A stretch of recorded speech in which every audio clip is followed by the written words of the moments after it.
يؤمنون কোন সম্প্রদায়ের জন্য এই কল্পনা ফায়দাকর হবে যে সম্প্রদায় আল্লাহর প্রতি ঈমান আনে। গল্প প্রায় বলতেছেন ইন্না ফিরআউনা নিশ্চয় ফিরআউন আলা ফিল আরদি এই জমিনের উপরে ভূমণ্ডলের উপরে ফিরআউন সীমালঙ্ঘন করেছে।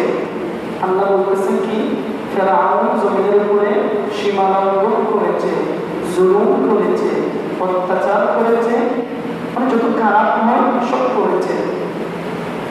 এখন ব্যাখ্যা করতেছে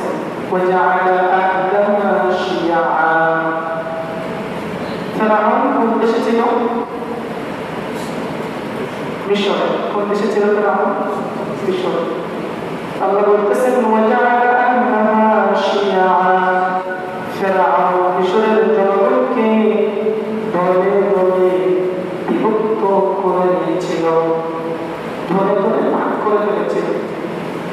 এই ভাগ করলে শাসকদের ফায়দা কি? ফিরআউন তো শাসক ছিল, ফিরআউন কিন্তু কোনো নাম না, ফিরআউন নাম না। আমাদের দেশে প্রধানমন্ত্রী যে বলা হয় প্রাইম মিনিস্টার, এটা কি নাম? এটা কি নাম? প্রাইম মিনিস্টার না, এটা একটা পজিশনের নাম। নাম তো শেখ হাসিনা, এটা ছিল। ফিরআউন ছিল মিশরের বাদশা, যেই হবে তার নাম হতো ফিরআউন। আমরা তো মিশরের জাদুঘরে আমি গেলাম, সেখানে ফিরআউনকে আমরা দেখলাম। ফিরআউনের লাশ তো এখনো আছে, পাশাপাশি আরো কিছু ফিরআউন, তার পরবর্তী প্রধানমন্ত্রী যারা ছিল মিশরের, এদেরও কিছু লাশ তারা এখানে রেখেছে। বাস্তবতা আল্লাহ ভালো জানেন, 1000 বছরের আগে মমি বলা হয়, বিশ্বের বিভিন্ন প্রান্ত থেকে টুরিস্টরা আসে, এগুলো ভ্রমণ করে দেখতে যায় এবং ট্যুরিজম থেকে সরকারের বিশাল একটা অর্থ রুজি হয়। মিশর তো দেখার দেশ। তা আমরা গেলাম দেখতে, ফিরআউন, প্রথম ফিরআউন, দ্বিতীয় ফিরআউন, তৃতীয় ফিরআউন, এভাবে 12টা বা 10টার মতো ফিরআউনের লাশ আছে। মানে মিশরের যারা বাদশা ছিল, প্রধানমন্ত্রী ছিল, প্রেসিডেন্ট ছিল, তাদের লাশ তারা রেখেছে। আমাদের মুসা নবীর যে ফিরআউন, যার কথা কোরআনে এসেছে, সে সম্ভবত 6 নম্বর বা 8 নম্বরের কাছাকাছি হবে, 1 নম্বর না। লাশ রেখেছে। এই হল মিশরের বাদশা ফিরআউনের কথা। সে কি করলো? তার জনগণকে ধরে ধরে ভাগ করে ফেলল। একটা ঐক্যবদ্ধ শক্তি যদি ধরে ধরে ভাগ করা যায়, ধরে ধরে যদি কি করা যায়, ভাগ করা যায়, তাহলে ঐক্যবদ্ধ শক্তিটা ধীরে ধীরে ভাগ হয়ে যায়। ঐক্য থাকলে যে শক্তিটা থাকে ওইটা বাকি নাই। ঐক্য থাকলে যে শক্তিটা থাকে এটা থাকে না। আমরা তো গল্প জানি না, এটা গল্প বলে না যে বাঘ আসছে গরু খেতে, 3টা গরু ছিল। গল্প আমি বলতেছি বোঝানোর জন্য। 3টে গরু তিনি ভাগের সামনে দাঁড়ায় যেত, ভাগ ধরতে পারতো না, ভয় পেত। একটাকে ধরছে, 2টা বলছে কি করতো, আমার উপরে না, ছেড়ে দাও। তার উপরে আসছে সে খাবারকে, বাঘ একটাকে খেয়ে ফেলল। 2 নম্বর দিন ধরো, দ্বিতীয়টা বলবো যে এটা আরেকটার উপরে আসছে, 2জন একসাথে প্রতিবাদ করবো না। এই এক এক করে করে তা বিশ্বাস করে ফেলতো তাদেরকে। মানে বুঝতে চাচ্ছি ঐক্যবদ্ধ শক্তিকে ভাগ করে ফেললে শক্তি কমে যায়। আর জালিম শাসক, অত্যাচারী শাসক এটা চায় জনগণ যদি তার বিপক্ষে ঐক্যবদ্ধ থাকে, সে জরুর বেশি করতে পারে না। ততদিন করতে পারে যতদিন জনগণ ভাগ ভাগ থাকে। একদল আন্দোলন করতেছে, আরেকদল চোর বলতেছে এখানে তো আমাদের স্বার্থ থাকে। যেদিন সব স্বার্থ ভুলে যায়, একসাথে সব ঐক্যবদ্ধ হয়ে যায়, আন্দোলন করে, ঠিক সেদিনই এই সরকার প্রমাণ থাকতে পারে না। তার প্রমাণ আমরা দেখলাম। কোরআনে আল্লাহ বলতেছেন ফিরআউন তার জনগণকে ভাগ ভাগ করে নিয়েছিলেন। একদল আরেকদল, 2 দল, 3 দল ভাগ ভাগ করে ফেলেছিল ফিরআউন। 2 নম্বর ভাগ ভাগ করার পরে দুর্বল হয়ে গেল, জনগণ করত? এদের ভিতরে দুর্বল করার পরে এদের ভিতরে আলাদা করে যাদেরকে ধরতে চাইত, ধরত, গ্রেফতার বলেন, আক্রমণ বলেন, হত্যা বলেন, খেলি অপারেশন, যেটা সে করত। আল্লাহ বলেন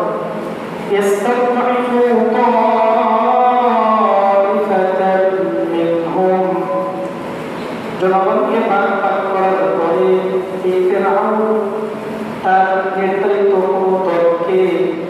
দলকে দুর্বল করত। দুর্বল, হত্যা করা হোক, গ্রেফতার করা হোক।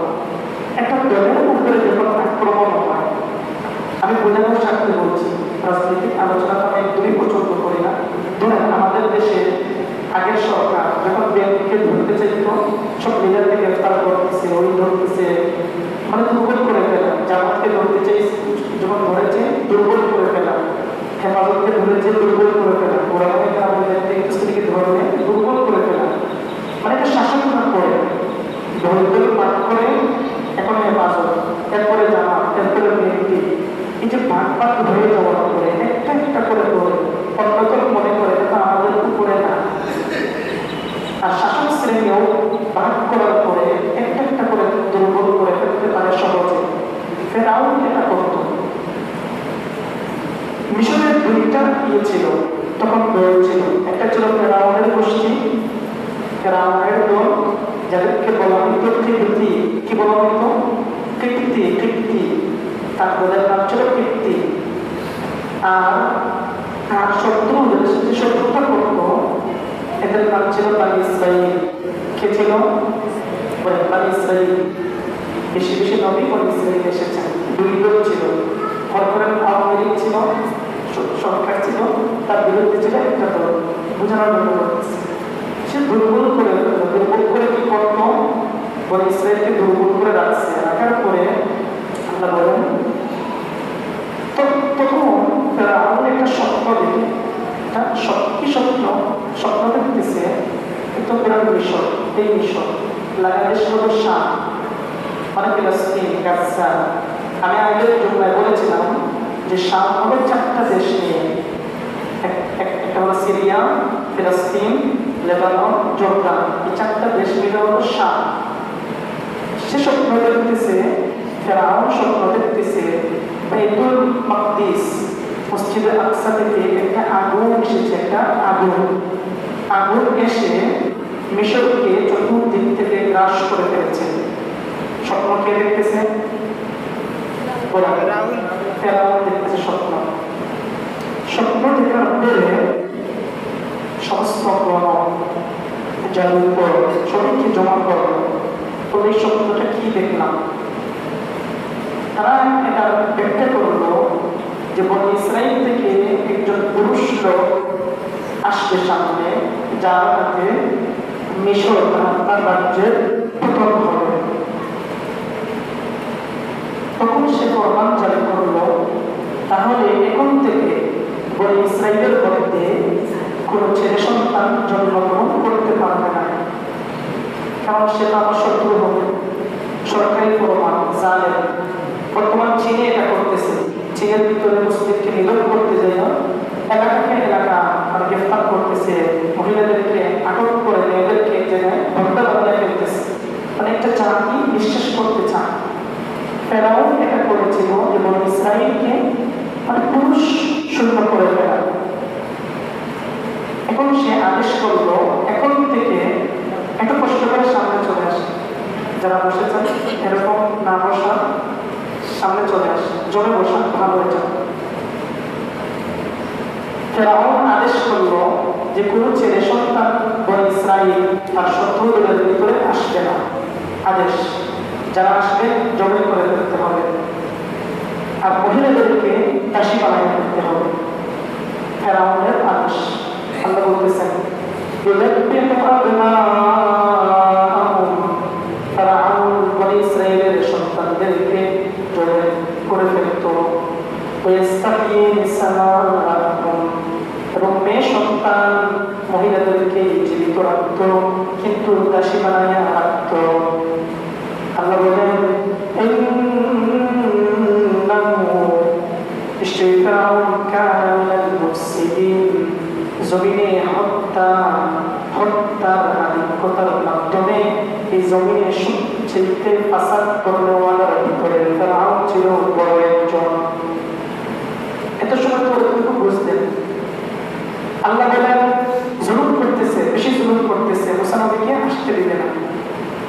আল্লাহ বলেন যেই যুগে যারা দুর্বল হয়, জুলুমের শিকার হয়, যারা দুর্বল হয়, মাজলুম হয়, সময়ের পরিক্রমায় আজ হোক কাল হোক আল্লাহ এই দুর্বলদের হাতে নেতৃত্ব ফিরাইয়া দেন। বলেন সুবহানাল্লাহ।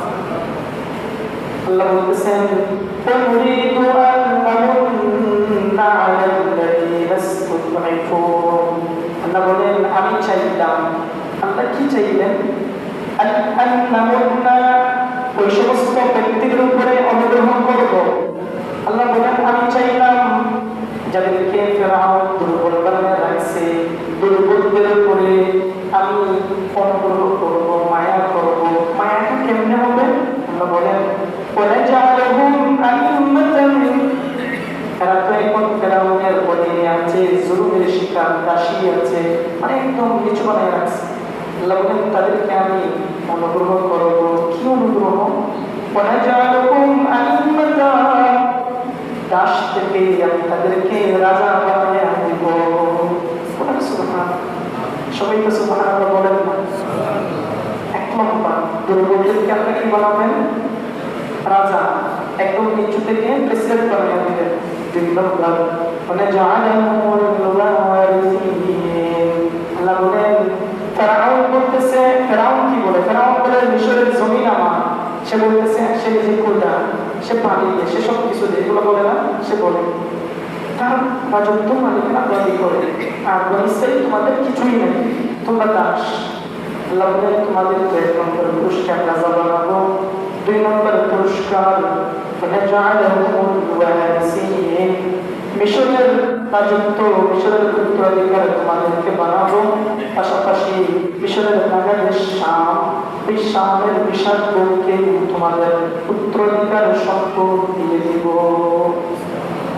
9 নম্বর পারা অথবা 7 নম্বর বা 5 নম্বর পৃষ্ঠার শেষ দিকে আমরা বলেন وأورثنا مشارق الأرض ومغاربها التي باركنا فيها।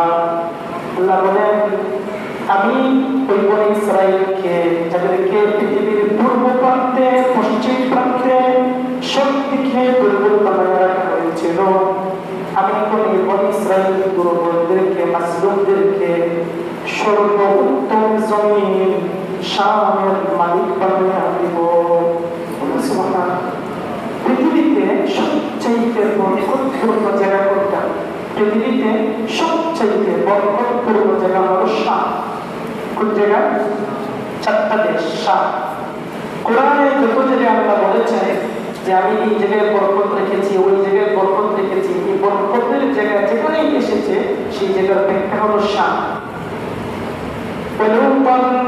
আল্লাহ বলেন লূত নবীকে আমি নিয়ে গেলাম ইলাল আরদিল্লাতি, ওই ভূমণ্ডলের দিকে, বারাকনা ফিহা, যে ভূমণ্ডলে আমি বরকত রেখেছি তাদের জন্য, লিল আলামিন, বিশ্ববাসীর জন্য যে ভূমণ্ডলে বরকত রেখেছি। লূত নবীকে আল্লাহ আযাব দিয়ে তার কওমকে ধ্বংস করলেন। নবীকে আযাব থেকে বাঁচাইয়া ওই জমিনের দিকে নিয়ে গেলেন যেখানে আল্লাহ বরকত রেখেছেন। জমিনটা কোনটা? শাম। কোরআনের 15 নম্বর পারা সূরা বনী ইসরাঈল প্রথম আয়াত, প্রথম লাইনে আল্লাহ বলেন আমাদের নবী সুবহানাল্লাযী, পরিশুদ্ধতার পবিত্রতা, আসরা বিআবদিহি, যিনি তার বান্দাকে লাইলাম কোন এক রাত্রিতে, মিনাল মসজিদিল হারাম, নবী মক্কায় আছেন, মক্কায় থাকা অবস্থায় আল্লাহ বলেন মক্কা থেকে আল্লাহ নবীকে আল্লাহ নিয়ে গেলেন কোথায়? ইলাল মেরাজে, ইলাল মসজিদুল আকসা, মক্কা থেকে মসজিদুল হারাম থেকে আল্লাহ তাআলা একটা থেকে নবীকে নিয়ে গেলেন মসজিদুল আকসা, বাইতুল মাকদিসে। আল্লাহ পরে বলেন বাইতুল মাকদিসের গুরুত্ব মহিমা কি কোরআনে আল্লাহ বলেন আল মসজিদুল আকসা, তোমরা কি জানো মসজিদে আকসা কি? মসজিদে আকসা হলো আল্লাযী বারাকনা হাওলাহু, যার আশপাশে আমি বরকত আর বরকত রেখে দিয়েছি। বলেন সবাই সুবহানাল্লাহ। এটা হলো বরকতের ভূমি। আল্লাহ বলতেছেন বনী ইসরাঈলকে তারা মাজলুম, ফিরআউনের নির্যাতনের অধীনে মাজলুম। আল্লাহ বলেন আমি তাদেরকে দাস থেকে কোন রাজা বানাবো এবং জমিনের উত্তরাধিকার বানাবো। শুধু মিশরের না, মিশরের পাশাপাশি শাম, এই দুই অঞ্চলের একদম উত্তরাধিকার বানিয়ে দেব। পরে আসে ওইদিকে তো ফেরাউন বলছে কাউকে ছেলে সন্তান জন্মগ্রহণ করতে দিবে না, জমি করতে হবে। আল্লাহ তো এখন চাইলেন যে এদের উপর অনুগ্রহ করবেন বা ইসরায়েলের উপর। তাই ফেরাউনের দলগুলোর কি হবে? আল্লাহ পরে বলেন আমি তো বনী ইসরায়েলকে জমিনের উপরে তাদের শক্তি ক্ষমতা দিব। অপরদিকে ফেরাউন ছিল প্রেসিডেন্ট, হামান ছিল প্রধানমন্ত্রী, তার মন্ত্রী ছিল হামান। ফেরাউন এবং হামান ও জুনুদাহুমা এবং তার সৈন্যদলকে মিনহুম মা কানু ইয়াহজারুন, যে আযাবের তারা ভয় করত, যে জিনিসের তারা ভয় ছিল। কি ভয় ছিল? ফেরাউনের ভয় ছিল যদি মুসা আসে বনী ইসরাঈল থেকে যে স্বপ্নটা আমি দেখেছি, তাহলে তো আমার রাজত্ব চলে যাবে। এই রাজত্ব চলে যাওয়ার ভয় করত। আল্লাহ বলেন আমি এখন চাইলাম, আল্লাহ ইচ্ছা করলেন ফেরাউন এবং হামান এবং তার বাহিনীদেরকে যে জিনিসটা তারা ভয় পাইত রাজত্ব চলে যাওয়ার, এটা এখন দেখাবেন, রাজত্ব নিয়ে দেখাবেন। এই রাজত্বের মালিককে বলেন, মূল মালিককে বলেন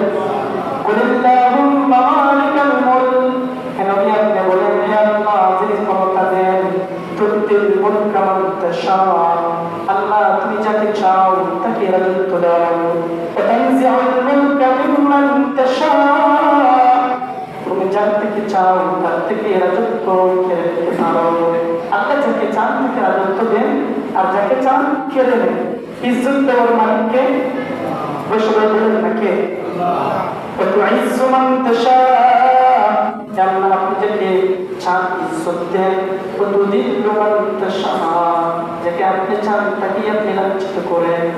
আল্লাহ এখন চাইলেন বনী ইসরাঈলকে ক্ষমতা দিবেন আর ফেরাউনকে ডাউন করবেন। ওইদিকে মুসা নবীর জন্ম রোধ করার জন্য তারা ক্লিন অপারেশন, হত্যার মিশন শুরু করেছে। আমার রাজত্ব চলে যাবে, এটা হতে পারে না। বনী ইসরাঈলের শত শত হাজার হাজার বাচ্চাদেরকে, শিশু একদম জন্মের পরে ছোট ছোট কচি বাচ্চাদেরকে তারা হত্যা করতেছে। মুসা নবীর মা, ওনার নাম তাফসীরের কিতাবে লেখা হয়, নাম ছিল লাউফা, তো আরিয়া নাম ছিল। তো মুসা নবীর মা তো ভয় পাচ্ছেন, জন্ম হয়েছে বাচ্চা, জন্ম হওয়ার পরে ভয়, যখন জানবে হত্যা করে ফেলবে, আশপাশে শত্রু আছে না, অনেক মানুষ দুশ্মনী করে বলে দিতে পারে। একটা তো ভয় পাচ্ছে, চিন্তা করতেছে দুধ পান করাবেন, আবার বাঁধবেন, এখন কি করবো? আল্লাহ মুসা নবীর মায়ের কাছে ওহী পাঠাইলেন। তাফসীরের কিতাবে লিখেন হয়তো স্বপ্ন দেখেছেন, অথবা জিবরিলকে পাঠাইছেন, অথবা মনের ভিতরে জানান দিয়েছেন।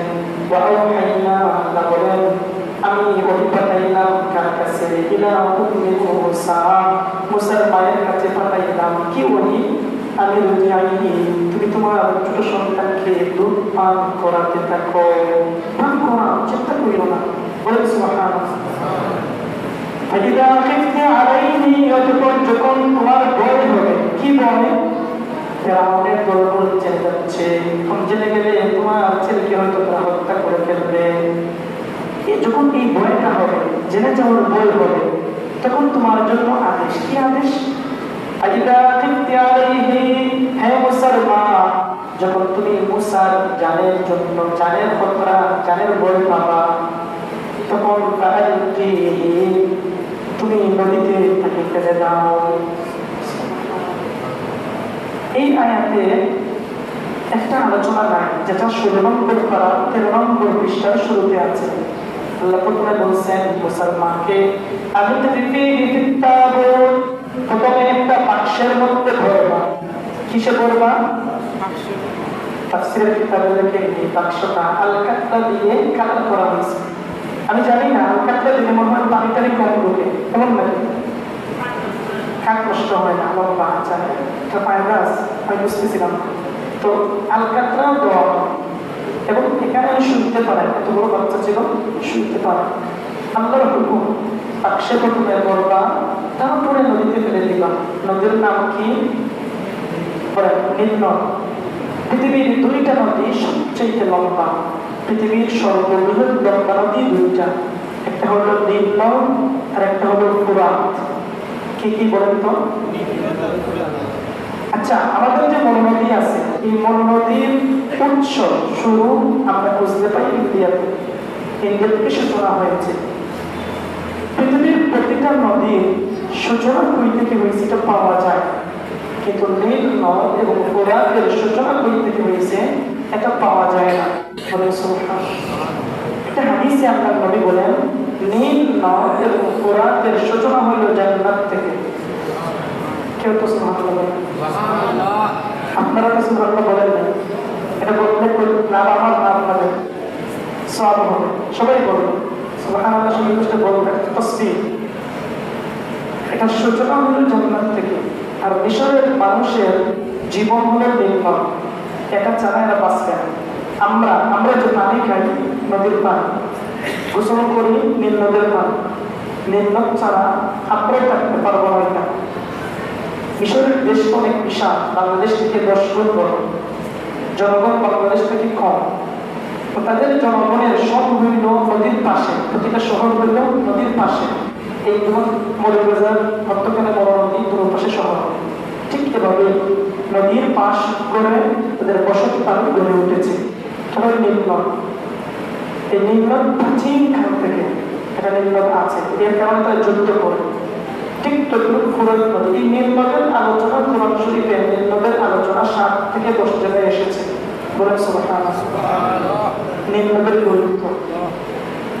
আল্লাহ তাআলা মুসা নবীর মাকে বললেন, হে মুসার মা, যখন মুসার জানের নিরাপত্তার বড় হবে মুসাকে একটা বাক্সের মধ্যে ভরবা, বাক্সের মধ্যে ভরার পরে নীল নদে ফেলে দিবা। নীল নদে ফেলে দাও বলে দিলেন। আবার বললেন একটা মা তার সন্তানকে একটু শত্রু হত্যা করে ফেলছে, যতই কষ্টদায়ক মানতে পারবে, দেখবে শেষ এভাবে হয়েছিল। কিন্তু একটা বাচ্চা, একদম দুধের বাচ্চাকে নদীতে ফেলে দিবে, ও নদী কোন দিকে নিয়ে যাবে, কোন জায়গায় আটকিবে, এটা তো কল্পনা করা যায় না। এটা তো একটা আরো হাহাকার থাকে ভিতরে, ভয়ে থাকবে। আল্লাহ বলতেছেন লা তাখাফি, তুমি ভয় পাইও না, ওয়ালা তাহজানি, তুমি চিন্তিত হইও না। মুসার মাকে বললেন বাক্সে ভরে ফেলে দিবা, তবে ভয়গ্রস্ত হওয়া যাবে না, চিন্তাও করা যাবে না। আল্লাহ বলেন ইন্না রাদ্দুহু ইলাইকি, আমি আল্লাহ দায়িত্ব নিলাম তোমার সন্তানকে তোমার কাছে আবার ফিরে দিব। শুধু কি ফিরাইয়া দিব? কথা বলবে, ছোট বাচ্চা বেটে কথা বলতেছে।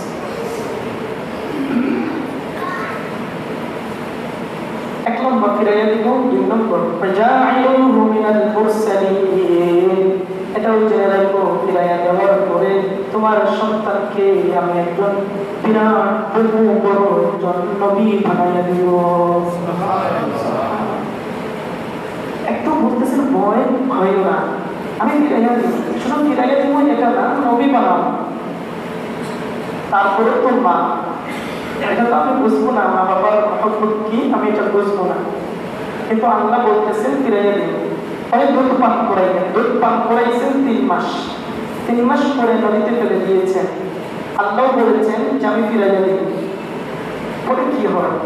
ফেরাউনের দলবল মিশরের নীল নদের মধ্যে একবার সকালে তারা গোসল করছিল, গোসলের নামে দলবল নেই। আচ্ছা, গোসল করতেছে, হঠাৎ করে দেখলো সামনে দিয়ে একটা বিশেষ বাক্স আল-কাতরা দিয়ে কালার করা, বাক্সের মুখ ধরল, তার বাক্স এসে যাচ্ছে। সন্দেহ লাগলো বাক্সটা কি শত্রু দেশের কিছু হতে পারে কিনা। তো বলবো এটা আমার ফেরাউনের যারা ছিল সিকিউরিটি, একটা প্রেসিডেন্ট একটা এলাকায় থাকলে সিকিউরিটি কেমন হবে তা তো আপনারা বুঝেন। এটা আনলো, আনার পরে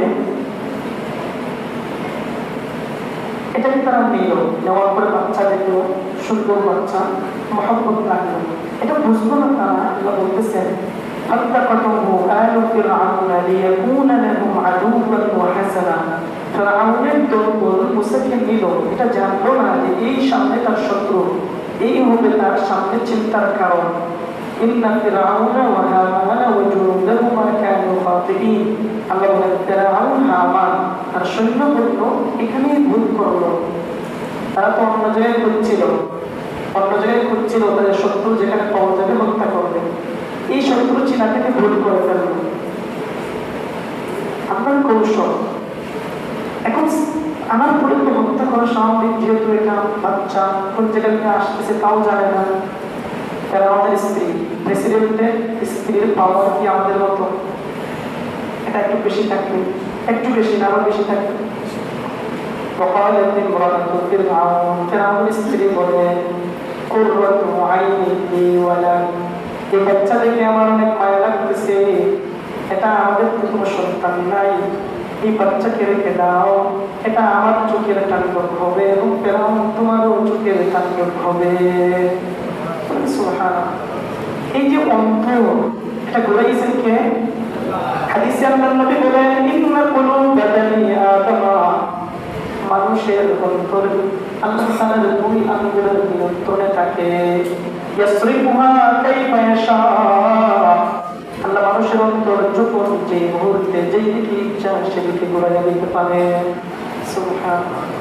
স্ত্রীর অন্তর হত্যা করো না, ধরে বলতেছে লা তাকতুলুহু, হত্যা করো না। আসা আইয়ানফানা, হতে পারে এই বাচ্চা সামনে আমাদের উপকারে আসবে। আমরা তাখিজাহু ওয়ালাদা, অথবা আমরা একে ছেলে বানায়া নিব। এগুলো সব আল্লাহ করাচ্ছেন, আল্লাহ করাচ্ছেন না। 13 নম্বর পারার 16 নম্বর পারার 13 নম্বর পৃষ্ঠার এক আয়াত করে আল্লাহ বলেন, মুসা নবীকে বলেন ওয়ালকাইতু আলাইকা মাহাব্বাতাম মিন্নি, তোমাকে তো তারা হত্যা করতে চেয়েছিল, কিন্তু তোমার প্রতি তোমার উপরে আমি আমার পক্ষ থেকে মহব্বত ছেড়ে দিয়েছিলাম। এই কারণেই ফেরাউন এবং ফেরাউনের স্ত্রী দেখার পরে তাদের বিদ্বেষ এর চাইতে মহব্বতটাই বেশি টাকা দিয়েছিল। মহব্বত দিয়েছিলেন কে? আল্লাহ দিয়েছেন। ফেরাউন হত্যা করলো না, নিয়ে গেল, এটাতে নিয়ে গেল।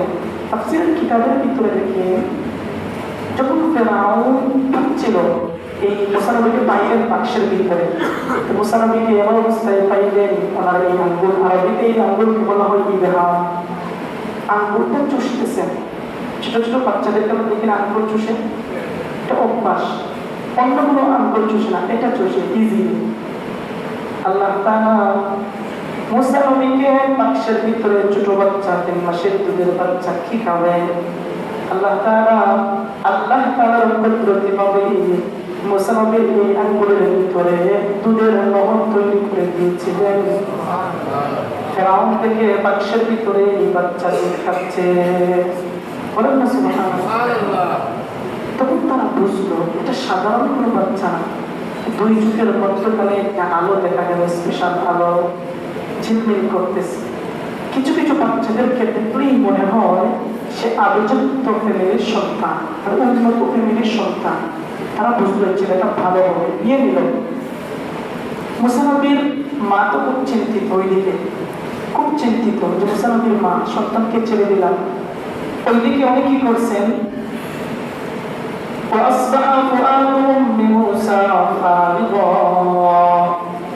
মুসা নবীর মায়ের অন্তর ছিঁড়ে যাওয়ার উপক্রম, খুব চিন্তিত। আগে তো সামনে ছিল বাচ্চা, খুব চিন্তা, সব চলে গেছে, শুধু একটাই চিন্তা, বাচ্চা নদী দিয়ে যাচ্ছে, বাক্সের ভিতরে যাচ্ছে। এখন আমার ফেরাউন পেয়ে গেছে, যে শত্রু থেকে আল্লাহ বাঁচাইতে চাইলেন, এই শত্রুর হাতে বাচ্চা আমার পৌঁছে গেল, এটা তো নিশ্চিত মৃত্যু। এই অবস্থা। আল্লাহ বলেন এখন মা চাইলেও বাচ্চাকে বাঁচানোর জন্য চলে যাবে, যতই ওনাকে বলেছে তুমি ভয় পাইও না, চিন্তিত হইও না, আমি ফিরাইয়ে দিব। আল্লাহ ওয়াদা দিয়েছেন ফিরাইয়ে দেওয়া, কিন্তু ওই ওয়াদা ওয়াজ টোয়াজ গুলো তো ভুলে যায়। মহিলাদের মায়া যেটা কাজ করে, আল্লাহ বলতেছেন ইন কাদাত লাতুবদি বিহি লাউলা আরওয়াদাতনা আলা কলবিহা, আমি যদি তার মায়ের অন্তরে ধৈর্যের পাওয়ারটা বাড়াইয়া না দিতাম, তাহলে তার মাকে প্রকাশ করে ফেলতো, ও তো আমি তার মা, মানো না মানে বলতো। যদি এমন করে ফেলত তাহলে তো ফেরাউন নিশ্চিত বুঝে ফেলত এটা হলো বনি ইসরাইলের সন্তান, হত্যা করে ফেলত। আল্লাহ বলেন আমি তার মার অন্তরে ধৈর্যটা বাড়াইয়া দিছি, এই কারণে উনি এটা করে নাই। আমার আদেশের উপরে ছিল। ধৈর্য কে বাড়াইয়া দিচ্ছেন? সবাই বলেন কে বাড়াইয়া দিচ্ছেন? ওইদিকে মুসা নবীর একজন বোন ছিল, নাম ছিল কুলসুম। নাম কি? কুলসুম। মুসা নবীর মা বোন ছিল বড়। মুসা নবীর বোনকে বললেন হে কুলসুম, তুমি নদীর পারে পারে যাও এবং বাক্সটির উপরে একটু নজর রাখবা, কোন দিকে যায় কোন ঘাটে রাখলে একটু দেখবা। বোনকে পাঠাই। বোন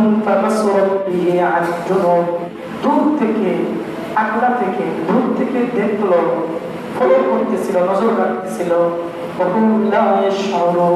ফেরাউনের সেনাবাহিনী এটা বুঝলো না, একদম তো কাছে যেতে পারবে না, আর এখানে প্রেসিডেন্ট আছে, এই এলাকায় যাওয়া যাবে? যাওয়া যায় না। তো দূর থেকে দেখলো, এরা বুঝলো না। নেওয়ার পরে ছোট বাচ্চাকে তারা তো নিল, নেওয়ার পরে দুধ পান করাবে, খাওয়াতে হবে তো, যেহেতু মায়া আল্লাহ দিচ্ছেন দুধ পান করাতে হবে।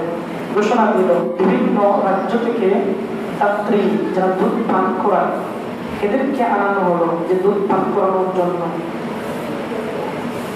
মুসা নবী কারো দুধ পান করেন না, বলেন সুবহানাল্লাহ। কারো দুধ পান করেন না, কাঁদতেছেন, বাচ্চা কাঁদবে, দুধ পান করে না। আরো চিন্তা বাড়তেছে, কেন দুধ পান করতে? আরো বুঝ লাগাও, ওই এলাকায় বুঝ লাগাও, ওই রাজ্যে ঘোষণা দাও আমার এই সন্তান ফেরাউন বলতেছে আমার সন্তানের যে দুধ পান করাতে পারবে তার যোগ্য পুরস্কার দেওয়া হবে। এই ঘোষণা দেওয়ার পরে বহু মহিলা আসতেছে, কারো দুধ পান করতেছেন না। আল্লাহ কি বলেছিলেন মুসার মাকে, তুমি ছেড়ে দাও, চিন্তা করো না, চিন্তিত হইও না, ফিরাইয়া দিবেন কে?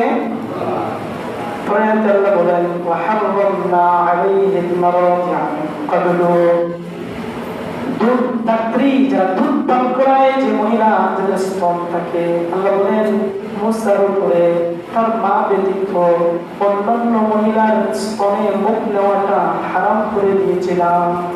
বলেন সুবহানাল্লাহ। আল্লাহ হুকুম দিয়েছে ছোট বাচ্চাকে স্তনে বা মা ব্যতীত অন্যের স্তনে মুখ দেওয়া যাবে না। তখন ওইদিকে যে ওনার বোন আসছিল, বোন বড় ছিল কুলসুম, সে এসে বললো আমি কি তোমাদেরকে একটা আবিজাত্য ফ্যামিলির সন্তান দিব?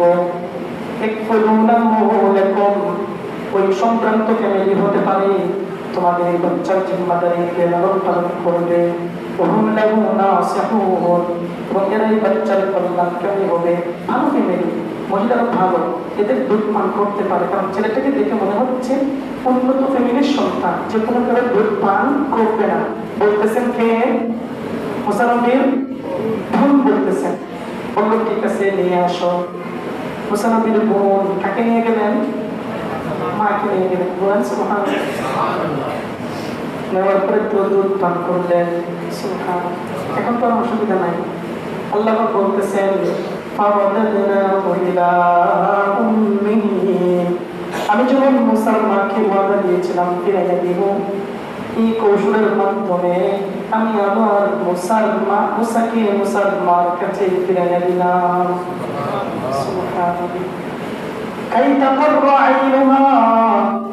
মুসাকে ফিরাইয়া দিলাম যাতে করে মুসাকে দেখার মাধ্যমে মুসার মার চোখটা ঠান্ডা হয়, দিলটা ঠান্ডা হয়,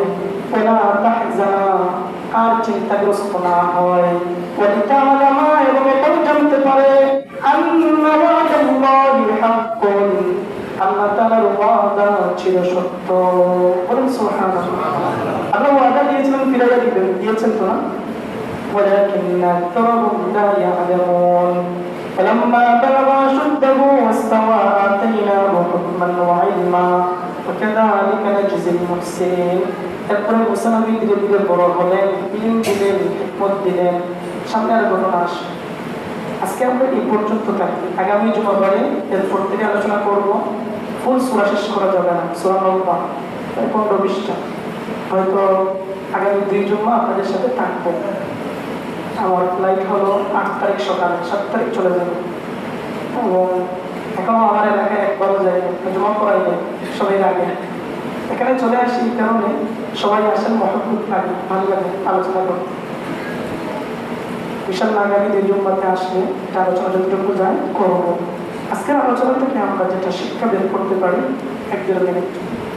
আমরা দেখলাম যুগে যুগে দুর্বল যারা নির্যাতিত হয়, আল্লাহ তাআলা কাল বিলম্ব হলেও এদেরকে নেতৃত্ব আসলে নিয়ে যান। যেমন বনী ইসরাঈল নেতৃত্বে পরে আসবে। এখানে মাত্র মুসা নবীর জন্ম হইল, বেড়ে উঠবেন, লালন পালন হইবেন। এরপরে দেশ থেকে বনী ইসরাঈলকে নিয়ে একবার ফেরাউন তাড়া দিবে, নদী পার হবেন, সমুদ্র পার হয়ে কোন জায়গায় যাবেন, এখানে বিয়ে হবে, আবার নিয়ে আসবেন। ফেরাউন ধ্বংস হবে, তারা ক্ষমতা পাবে, তুর পর্বতে যাবেন, এটা তুর পাহাড় মিশরে। এখানে আবার আল্লাহর পক্ষ থেকে তাওরাত কিতাব পাবেন। মিশরের পাহাড়, তুর পাহাড়ে মুসা নবী আল্লাহকে দেখতে চেয়েছিলেন। আল্লাহ বলেছিলেন দেখতে পারবে না। আল্লাহর উপরে নূরের তাজাল্লি দিয়েছিলেন, পাহাড় জ্বলে গিয়েছিল। এখন ওই পাহাড়ে কোনো গাছপালা কিছু উঠে না। আমরা একবার উঠেছিলাম, আসরের টাইমে উঠা শুরু করেছিলাম, রাত্রে 12টায় উপরে উঠেছি। আর রাত্রে 12টায় নামা শুরু করেছিলাম, সকাল 8টায় নেমেছি। এত উঁচা পাহাড়, তুর পাহাড়। এগুলা বেশিরভাগ কাহিনী মিশরে। সামনে হিসেবে আলোচনা আসলে করবো। এটা হলো একটা পয়েন্ট যে আল্লাহ দুর্বলদেরকে কি করেন, নেতৃত্ব দেন। এবং জালিমদেরকে আজ হোক কাল হোক, যতই বেশি হোক ধ্বংস হয়। পৃথিবীতে এমন কোনো জালিম নাই শেষ পর্যন্ত টিকতে পেরেছে।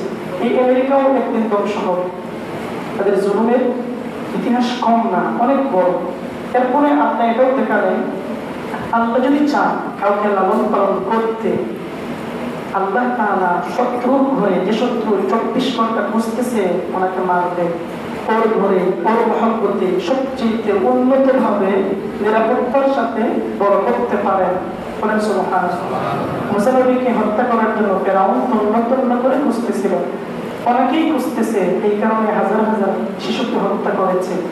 কিন্তু এই যাকে শত্রু ভাবতেছে মুসা নবীকে সেই লালন পালন করলো। সাধারণ গ্রামীণ ফ্যামিলির মতো না, রাজকীয় প্রেসিডেন্টিয়াল ফ্যামিলির মতো প্রোটেকশন প্রোটোকল দিয়ে লালন পালন করলো। এটা আমরা দেখলাম। 3 নম্বরে এটা দেখলাম, আল্লাহ তাআলা ওয়াদা করেছিলেন মুসার মাকে যে তোমার ছেলেকে আমার হুকুম মানো, আমি ফিরাইয়া দেব। আল্লাহ তাআলা ঠিক তদ্রুপভাবে কৌশলের মাধ্যমে আবার মুসার মার কাছে মুসা নবীকে ফিরাইয়া দেবেন। বলেন সুবহানাল্লাহ। আল্লাহ তাআলার ওয়াদা সত্য। জালিমদের ধ্বংস অনিবার্য, মাজলুমদের উত্থান আবার যে হয় এটাও অনিবার্য। আল্লাহ তাআলা আলোচনাগুলো শুনলাম, কোরআনের আলোচনা বুঝান, কোরআন পেয়ে যাওয়ার তৌফিক দান করুন। সবাই পড়েন সুবহানাল্লাহুম্মা ওয়া বিহামদিহি আশহাদু আল্লা ইলাহা ইল্লা আনতা আস্তাগফিরুকা ওয়া আতুবু ইলাইক। নষ্ট হয়ে গেছে।